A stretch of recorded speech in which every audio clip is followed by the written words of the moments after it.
You can watch all the videos on how to be aware of narcissistic people and not to date them. And I definitely went on a rabbit hole, and I still am not going to lie. I am very intrigued by them. I'm almost like a scientist. I want to know what goes behind their thought process and why do they do the things they do. But after all of my research and all the podcasts and all the things, I really learned that I don't think any of us can truly understand them. Watching a million narcissist videos won't do shit until you take the mirror and you turn it around onto yourself and get to the core of your own patterns. Now, I'm not going to say that learning about their behaviors and how they, why they do the things they do is not going to be helpful. For sure, it is helpful to know. I went in a rabbit hole of just putting all of my focus and all my energy on them. And I'm like, look at them, they're this and they're that, and how dare they? And I couldn't stop. And I soon enough realized that by doing that, I'm not really growing, I'm not really evolving, I'm not really putting the blame on myself, holding myself accountable and be like, how did I get myself into these relationships? What about me allowed them to use me, to devalue me, to disrespect me? What was I saying on those first dates? What were some of my boundaries that were crossed? And I allowed it to happen. And so, the reason why, sorry, my nose is itchy.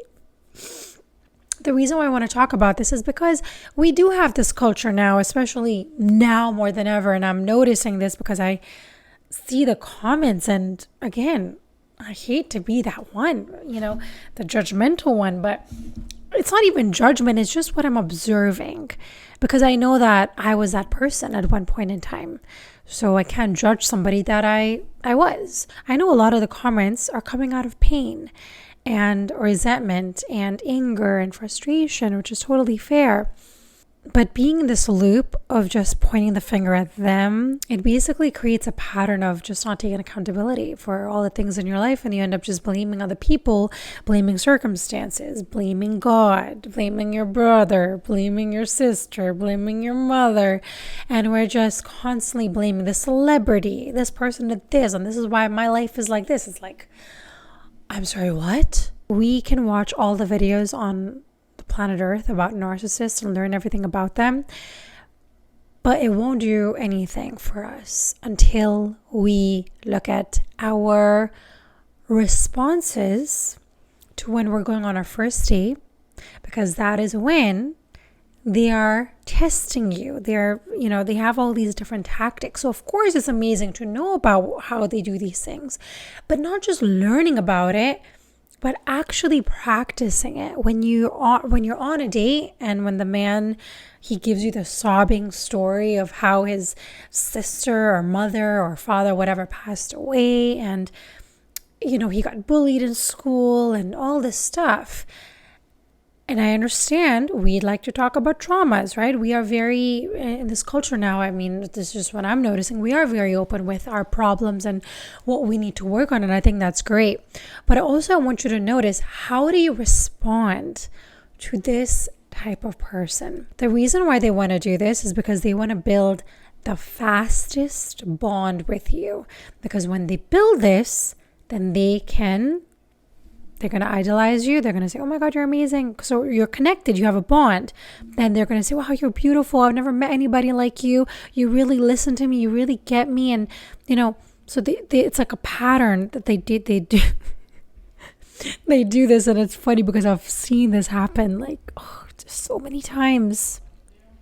It's like a movie. And as they're telling you the sobbing story, I want you to look at, how do you respond? Do you want to suddenly fix all of their problems and say, but I'm going to be the one to save you? Or do you do want to save them?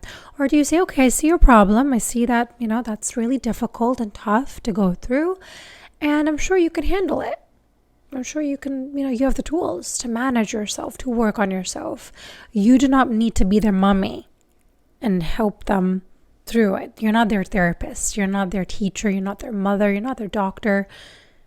You are just a witness on the date. You're just listening to them. You're just hearing them out. Because what I used to do is I would want to fix them. I would want to just fix all of their problems, solve it all for them. You have a problem? I got a solution.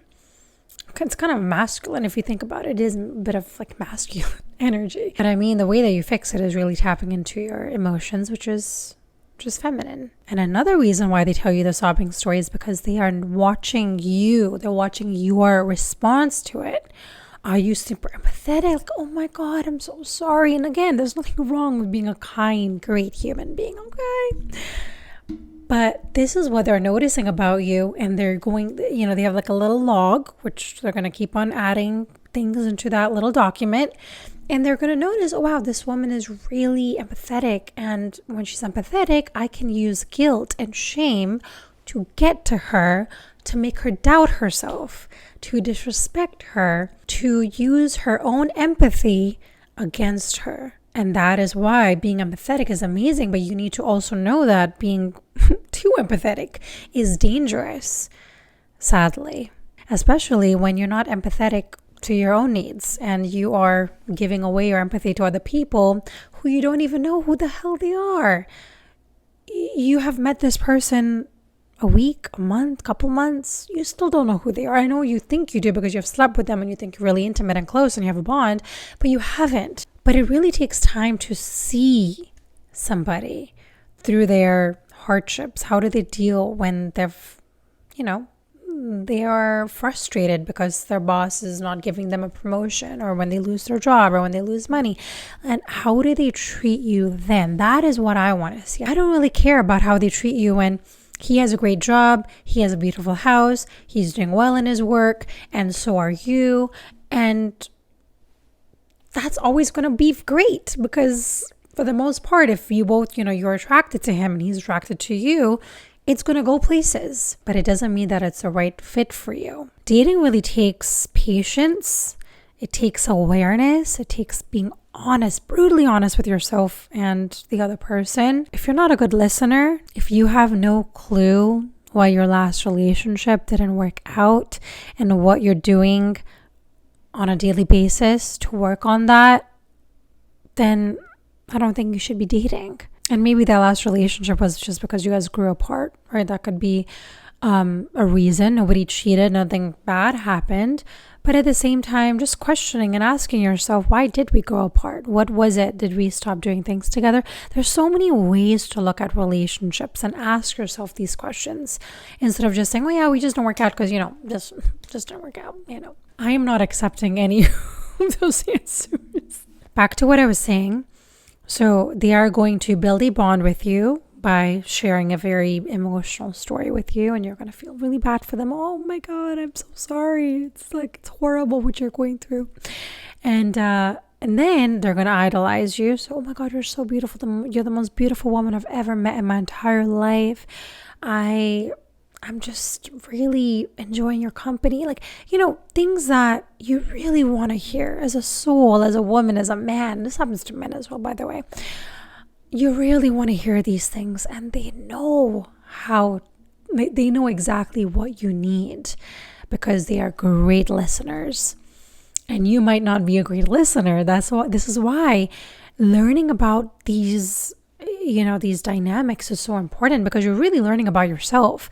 Why wasn't I listening to what they were saying to me? Why did I ignore this? They said this to me. I knew it was a bit off, but why did I just continue? Why did I end up sleeping with them in 2 dates? Why did I not trust my gut? And that is where introspection is so important. And if for even 1 second you think that dating is a joke, it's not.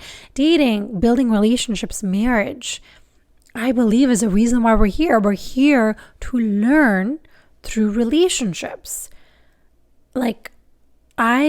The amount of lessons that I've learned, I have not learned that in school. I have not learned that in makeup class. I've not learned that anywhere. I've only learned them through relationships, through my divorce, having a child, dealing with my parents. I've only learned dealing with them and having that and having that connection with them. When they're inserting you with a lot of dopamine, which comes through compliments, maybe sex, whatever it is, money, gifts, you then are on a high. You're flying. And I've definitely been there, so I understand.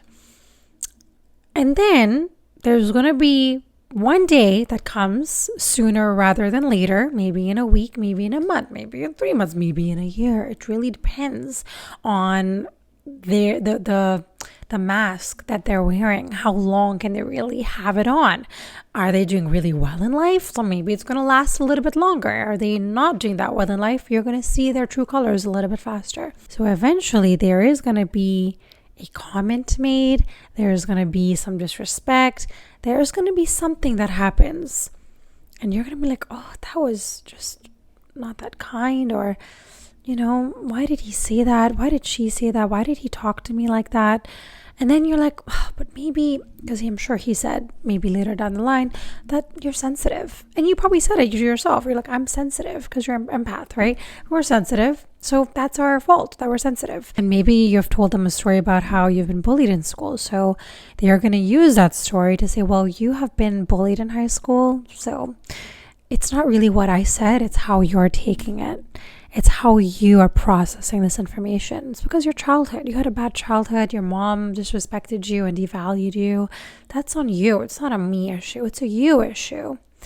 And if you're somebody who is really just sensitive and you're just a good person, not perfect, you make mistakes all day long, but you really care, you don't want to hurt another soul, then you are going to feel, this is going to be painful for you, because you're going to feel guilty. They're going to make you feel like you're not a good person. And so this is, this continues. This is just the beginning stages, right? This just keeps getting worse and worse and worse. So my whole point of making this video is really for me to share with you is that we can sit here and learn all about them. But if we don't sit and look at our childhood and why are we doing the things that we do, how do we behave on dates? Forget about relationships. How do you behave on dates? Look at yourself. Ask yourself these questions, because there's obviously a reason why you keep attracting the same people over and over again. Recently, I've created a new workbook for you guys because I truly want to create things that are helpful and that are going to create a transformation. And to be honest, you don't really need me. I'm going to be honest. And I know a lot of coaches and therapists are going to hate this, but you don't really need anybody. Of course, if you need the support, you go and get that. But I'm just saying that in general, you just need yourself. You can start doing this work on yourself right now if you cannot afford therapy, if you cannot afford coaching, whatever it is. I don't want us to just sit and be like, oh, I can't afford anything, so I'm just not going to do anything. I'm just going to suffer. I really don't want that to be what we're doing out here. So I wanted to create something for you guys, and this is for women strictly. I mean, you can still get it if you're a man, but it's more for women. I've created a workbook called Woman in the Mirror, a workbook to stop sacrificing your needs and reclaim your identity. It is completely free. It's not just a workbook, but I have some information on there, especially if you're somebody who's a people pleaser, you're an overgiver, you keep attracting these dynamics, relationships, friendships, whatever it is. I just want to create something that is actually going to help you without you spending a single dollar. And this is my little gift for all of you guys. So I really hope that you guys get it, you guys enjoy it, and make the best use of it. DM me the word mirror, and I'm going to send you the document for free. That's it for me today. I hope that you guys enjoy this video. If there is something else that is on your mind that you really want me to create a video on, then let me know down below. I love you, and I'll see you in my next one.